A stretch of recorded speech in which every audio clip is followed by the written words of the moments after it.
We're in Slovenia. We've been downloading the ship, and today the 220th, right behind us, as the first convoy that's rolling out. What we're doing is we're providing support, not just downloading, but also keeping track of the assets that are here and where they're going.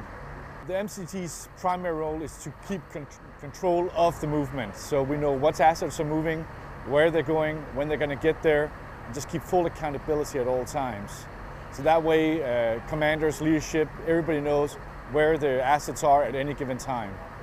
You got a big ship coming from stateside, lots of cargo. All these vehicles that you see behind me are just a fraction of what's here.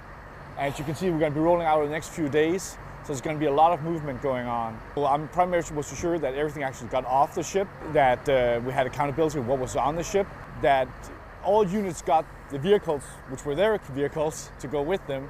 Of course, that's very important. And also just to make sure that all vehicles were able to roll and go where it's supposed to go. And for that, we're cooperating with other units who have provided mechanics and different kinds of services.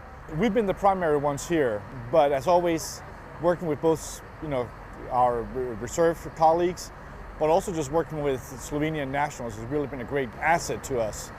I find that every time I work with Slovenian or other European MCTs, I understand a little bit of how they work, and I think they understand how we work. We're able to speed up that process because we both know what we expect of each other. They always tell us that no plan survives first contact.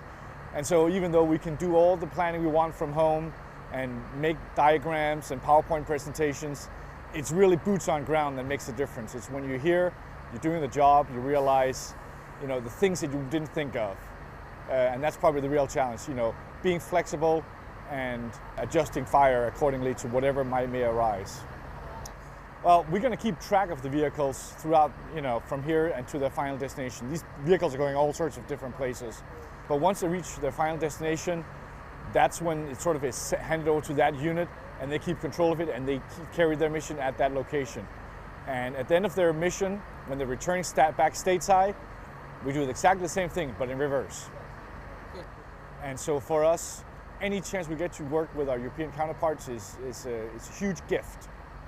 For both parties, I like to think, but definitely for us.